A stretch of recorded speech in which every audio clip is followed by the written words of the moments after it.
In this video, I'll show you an example of computing the mean squared error of an estimator by computing the bias and the variance.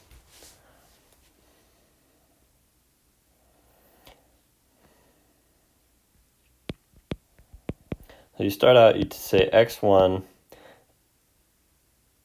has, to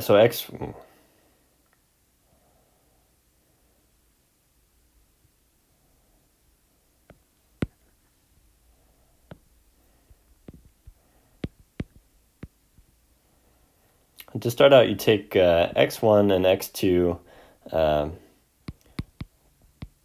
two independent random variables with mean mu and variance 1. So suppose that we know the variance. This is really just for an academic discussion. We usually don't ever know the variance. So I'm not saying anything about the distributions other than they both have mean mu here.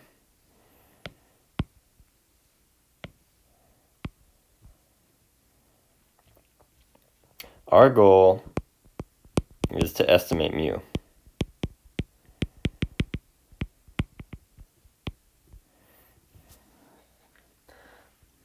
So in this case, mu is taking the place of theta. That is the population mean. All right, so we'd like to estimate mu. Here are two estimates for mu. We have mu1, which is the very natural estimator of the mean. It's the mean of the two samples that we see. So we take x1 plus x2 divided by 2. That's the sample mean. It makes perfect sense. The other estimator is we take x1 plus x2 and divide it by 3. So we divide it by the number of observations plus 1.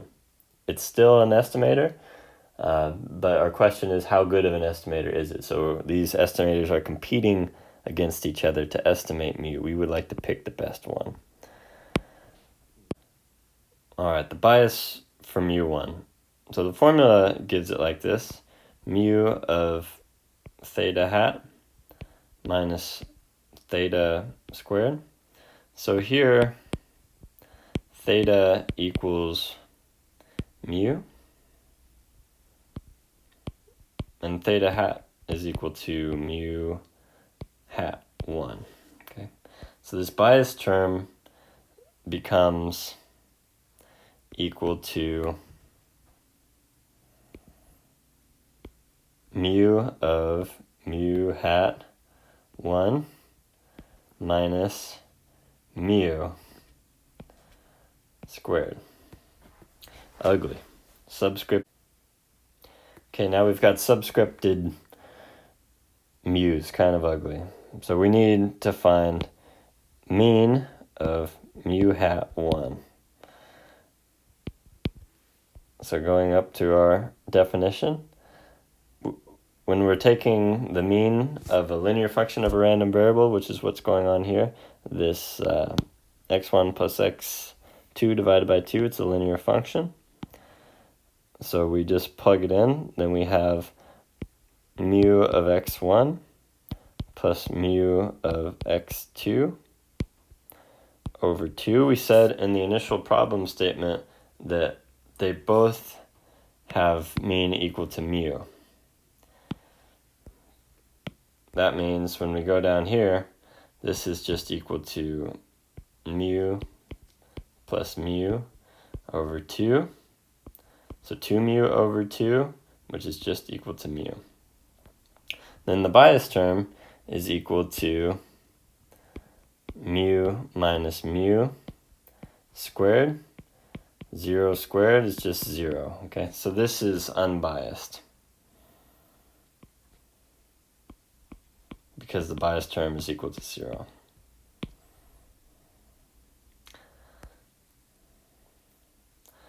Now the variance.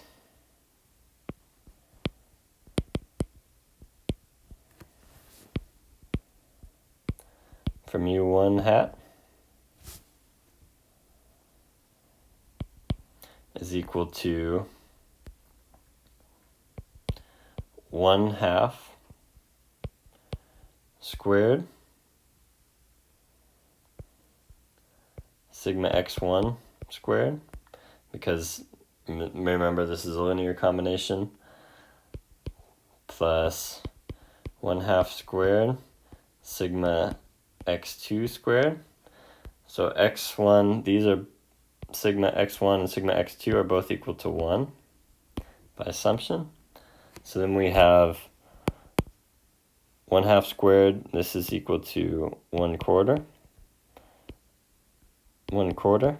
So we can see that's 1/4 plus 1/4, which is equal to 1/2. Okay. So that's it for the bias and variance. If we go over to now we can look at bias. So that means we can do the MSE.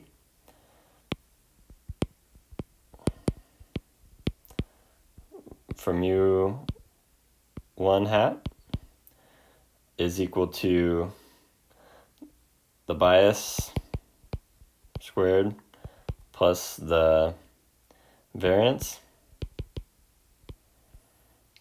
So it's equal to 0 plus 1/2, which is just equal to 1/2. Now we can go over to mu2 and compute that. The same thing.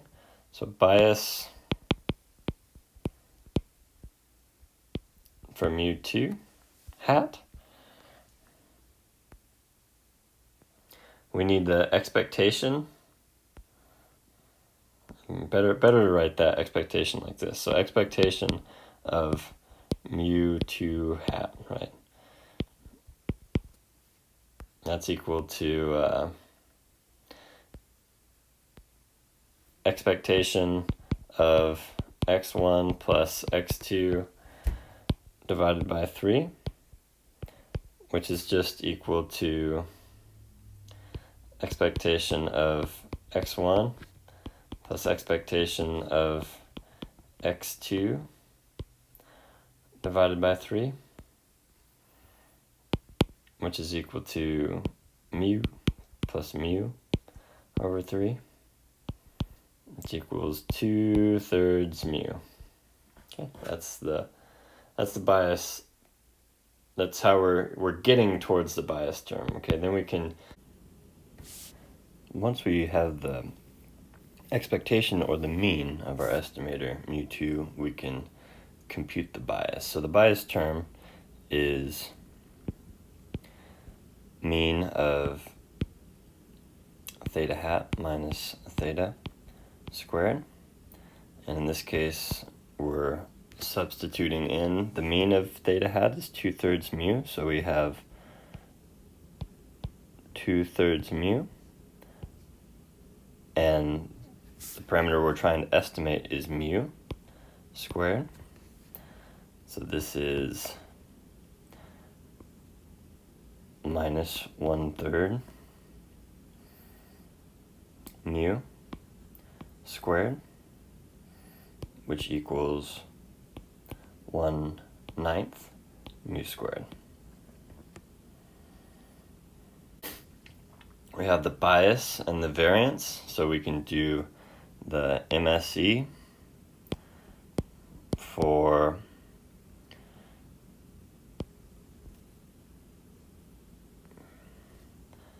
mu2 hat. And so we're doing mu2 hat.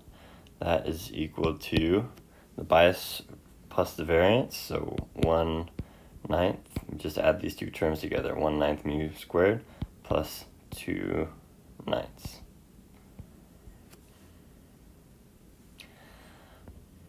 So we've got the MSE now.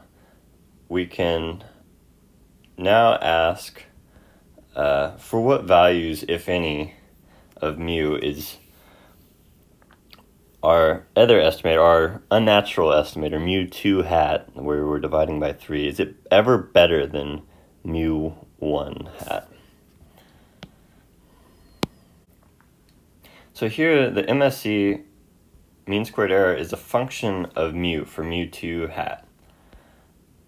And the function is 1/9 mu2 squared plus 2/9. So we come up here 2/9, and we have a quadratic equation here where it's like this, something like this. Here's MSE mu2 hat is a function, I'm sorry, mu is on the x-axis, and we're looking at MSE here on the y-axis, the mean squared error. It's a function that it gets worse and worse as mu gets better, right? So that mean squared error gets larger and larger. In contrast, the mean squared error for the first term is just 1/2. It's a constant 1/2, which is greater than 1/9. So we can plot that as well.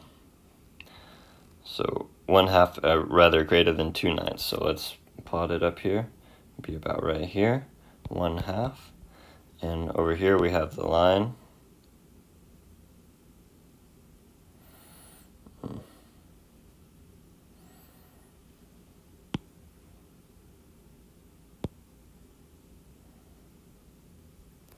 So this is the MSE for mu1 hat. So what we notice then is that on the region somewhere between these 2 points, the MSE for mu2 hat is actually lower. So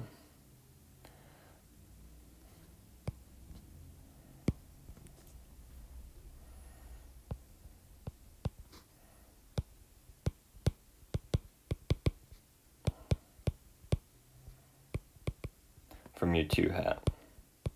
So we could ask, what are these values then where the MSE is lower, the values of mu? So to figure this out, we just take our equations and we're looking for the place where now where the mean squared error of mu2 hat is less than the mean squared error for mu1 hat. That was the region that we drew. So we can just plug in the expressions that we have for each. We have, go back up to our graph over here. That means these points are square root of 5/2 and negative square root 5/2.